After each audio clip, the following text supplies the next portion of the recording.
Hélas, contrairement au chasseur Gracchus, tous les êtres finissent par mourir. Et quand il s'agit d'Homo sapiens, il est rare qu'il le fasse en chantant. Mais, après tout, faut-il s'en étonner? Pour quelle raison diable tous les êtres finissent-ils par mourir? Après une vie bien brève, l'éphémère, 24 heures, parfois après une vie très prolongée, jusqu'à 1000 ans pour certains séquoias géants, il n'empêche, de l'animal le plus résistant, le petit tardigrade qui résiste à des températures, à des pressions incroyables, la mort semble inéluctable. Or, pour un biologiste, rien ne se peut comprendre si ce n'est à la lumière de l'évolution. Comment peut-on expliquer que l'évolution, qui est censée retenir des caractères avantageux, ait retenu si universellement un caractère aussi désagréable et désavantageux que de cesser de vivre? C'est une première énigme. La réponse est encore incertaine, mais elle commence par une contestation de la manière dont j'ai posé la question. Pourquoi la mort n'est pas une bonne question. La bonne question est pourquoi pas la mort? En effet, il faut se rappeler que l'évolution ne choisit guère ce qu'il convient. Les modifications apparaissent de manière aléatoire et les mécanismes aveugles sans projet de l'évolution se contentent d'éliminer ce qui ne convient pas. Et par conséquent, la question devient pourquoi pas la mort si elle peut convenir, si elle n'entraîne pas de désavantages pour l'espèce. Qu'est-il avantageux pour une espèce, un lignage, de retenir? La seule chose avantageuse de retenir, c'est l'aptitude à se reproduire. Une fois que le lignage s'est reproduit, peu importe au plan de l'évolution que les êtres s'étant reproduits finissent par mourir. Imaginons que des mécanismes existent les empêchant de mourir. Il ne faut pas assimiler le phénomène physique d'augmentation du désordre, augmentation de l'entropie, à une mort inéluctable. La raison pour laquelle les êtres vivants meurent n'est pas du tout la raison pour laquelle l'érosion emporte les collines et les montagnes. Non. Après tout, l'on pourrait imaginer un système auquel serait fournie en permanence de l'énergie et qui, en permanence, pourrait du temps réparer l'irréparable outrage. Or, il n'en est rien. Et s'il n'en est rien, c'est sans doute que l'évolution a retenu un compromis. L'évolution a avantagé la mobilisation de tous les mécanismes physiologiques, assurant, suivant des rythmes variables selon les espèces, une grande efficacité à se reproduire. Et très souvent, je vais vous le montrer, la conséquence de cette grande efficacité à se reproduire est l'accumulation de désordres, d'altérations des molécules formant les cellules, qui pourraient être réparées, mais qu'il serait très cher de réparer, très consommateur en énergie, sans aucune utilité, puisque la reproduction aurait eu lieu. Par conséquent, sans doute la mort n'est pas un caractère sélectionné pour l'avantage qu'il apporte, c'est un caractère qui n'étant pas véritablement désavantageux, n'a pas été éliminé. Et tous les organismes meurent. Comment meurent-ils? De différentes manières, en fait. Et l'on connaît certains des mécanismes assurant la mort des végétaux, de certains champignons. Ces mécanismes ne sont pas exactement les mêmes que les mécanismes mis en œuvre pour expliquer notre disparition. Cependant, il est apparu, il y a quelques années de cela, qu'existait un tronc commun des processus à l'origine de la sénescence et de la mort d'un grand éventail d'êtres vivants, de tous les animaux, depuis le très frêle ver répondant au doux nom de Caenorhabditis elegans, jusqu'aux insectes, les mouches du vinaigre ou d'autres espaces et écosystèmes, jusqu'aux souris et sans doute, on en est moins sûr car l'expérience y est plus difficile, jusqu'aux primates. Et d'ailleurs, certains des mécanismes correspondent bien à ce que je vous en ai laissé attendre. Ce sont des mécanismes qui, d'un côté, vont certainement faciliter la reproduction, mais qui, en contrepartie, vont amener à vieillir. L'un d'entre eux est très lié à ce que vous allez faire ce soir, très lié à la nutrition. Bien évidemment, pour qu'il y ait reproduction, il faut qu'il y ait croissance, il faut qu'il y ait division cellulaire très active. Dans notre langage, dans notre jargon, nous dirons un métabolisme transformant les substances extérieures en le milieu intérieur. Ces métabolismes-là entraînent en permanence, compte tenu de la nature des réactions chimiques mises en œuvre, l'accumulation de résidus actifs de l'oxygène, qui sont des oxydants, entraînant des dommages variables des lipides, des membranes, des chromosomes, de l'ADN, molécules de l'hérédité, dont la réparation n'est pas nécessaire. Et par conséquent, voilà l'un des axes communs du vieillissement de tous les organismes. Dans tous les organismes, on s'est rendu compte que une voie qui commence par la stimulation par les dérivés des sucres, le glucose, les gâteaux, les hormones qui permettent leur assimilation du type de l'insuline, et la cascade d'événements dans la cellule aboutissent certes à des moments appréciables, avant la reproduction et après la reproduction, mais également à ces démarches dont la conséquence ultime est la sénescence.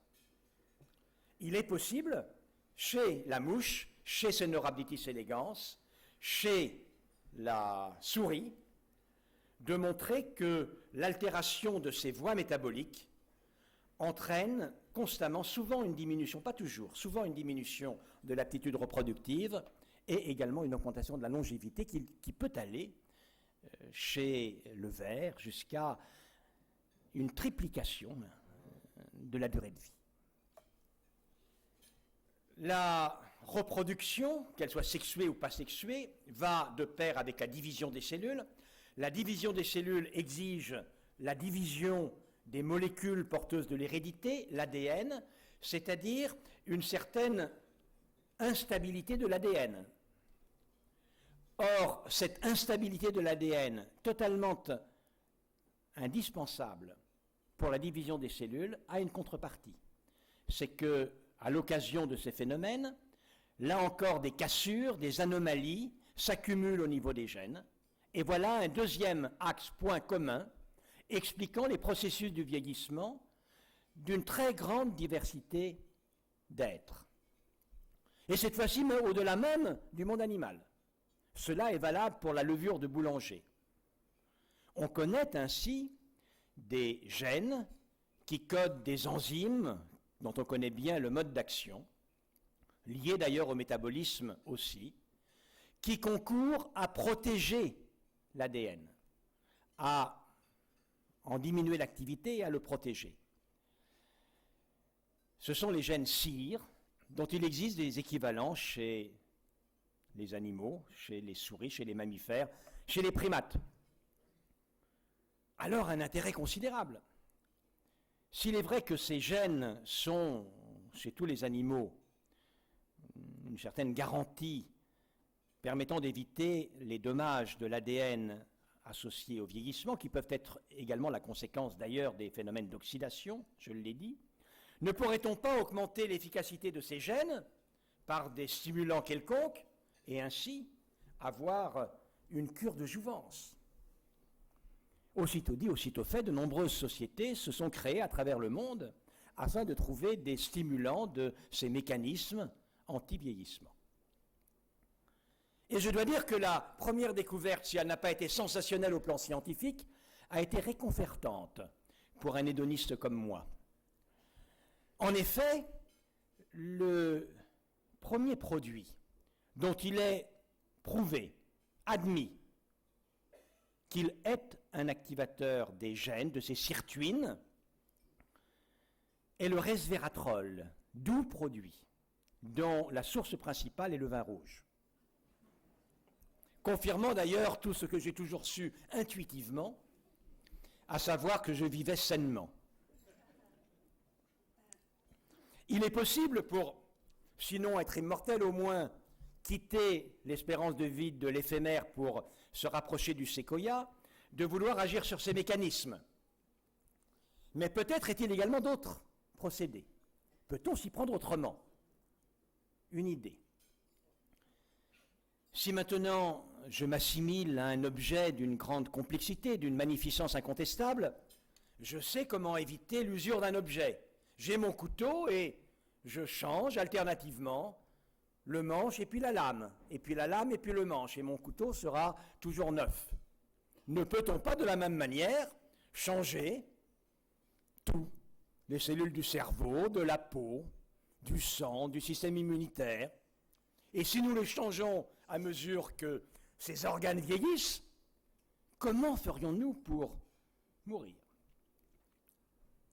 Pour savoir comment faire, là encore, il n'est pas de meilleur moyen que de regarder l'évolution, la manière dont les êtres, depuis qu'ils sont apparus, il y a 3,8 milliards d'années sans doute, s'y prennent pour se réparer. La réparation, la régénération, qui est un domaine dans lequel nos performances sont limitées, mais pas absentes, on le reverra à propos du mythe de Prométhée,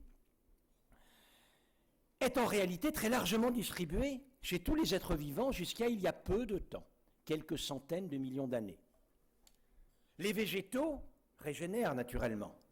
Sinon, le moindre aquilon, cassant une branche, verrait bientôt la fin du chêne orgueilleux.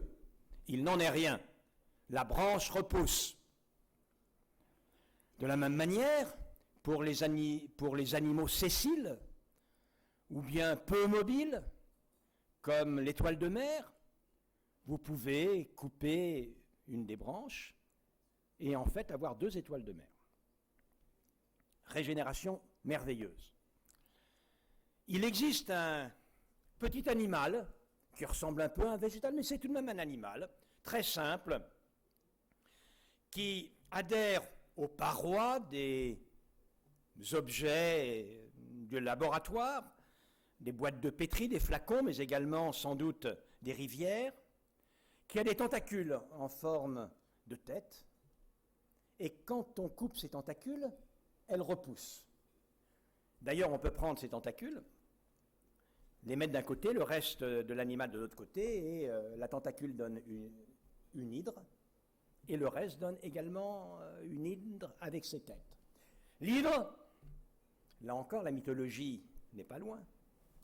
L'hydre est un animal dont la régénération est fantastique, absolument extraordinaire. D'ailleurs, ici, la mythologie est première, bien évidemment. C'est de par ses propriétés biologiques que les chercheurs qui, au XIXe siècle, ont mené ces travaux, ont proposé de l'appeler l'hydre. Dans l'hydre, en permanence, circulent des cellules souches qui sont prêtes à se porter au créneau du besoin. Dès que manque une structure, la cellule souche se précipite et la reproduit. Nous avons un ancêtre commun avec l'hydre qui a vécu sans doute il y a 700 millions d'années. Mais après cette période, la régénération n'a pas été perdue. Et notamment, il y a un ver plat qu'on appelle une planaire. La planaire est un ver qui est déjà beaucoup plus compliqué que l'hydre. Il a un orifice buccal, un orifice anal, un axe par conséquent, 2 cm de long, 2-3 cm de long. L'hydre est assez extraordinaire. Vous la coupez en 2, en 3, en 4, en 100, en 200, en 276 morceaux et vous avez 276 planaires. 260. Et je n'ai jamais appris si on ne pouvait pas couper 277 fois parce que c'était trop petit, ou bien si l'expérience échouait alors. Ça reste une question ouverte. Quoi qu'il en soit, cet animal-là est déjà beaucoup plus proche de nous, puisque nous avons sans doute un ancêtre commun avec la planaire qui a vécu, je dirais, il y a 450 millions d'années. Alors, poussons notre avantage. On va arriver à un vertébré. Un vertébré qui, cette fois-ci, a des pattes, a des yeux, une langue, une bouche, quasiment nous, quasiment nous. La salamandre. La salamandre est moins merveilleuse que le mythe ne le prétend. Le mythe qui est au centre de la devise de François Ier. J'y vis et je l'éteins. Elle était considérée comme étant totalement insensible à la consommation par les flammes et vivre dans les cheminées. Mais la salamandre, tout de même, se débrouille bien. Vous lui enlevez la moitié du cœur, il repousse. Vous pouvez faire des dégâts considérables au niveau de l'œil, ça régénère. Vous lui enlevez un membre, il repousse. Et on en connaît les mécanismes. Et il est parfaitement évident que nous n'avons pas tout perdu du secret de la salamandre. Puisque je vous ai dit que les mammifères, en règle générale, avaient perdu beaucoup de ses capacités, mais pas tout néanmoins.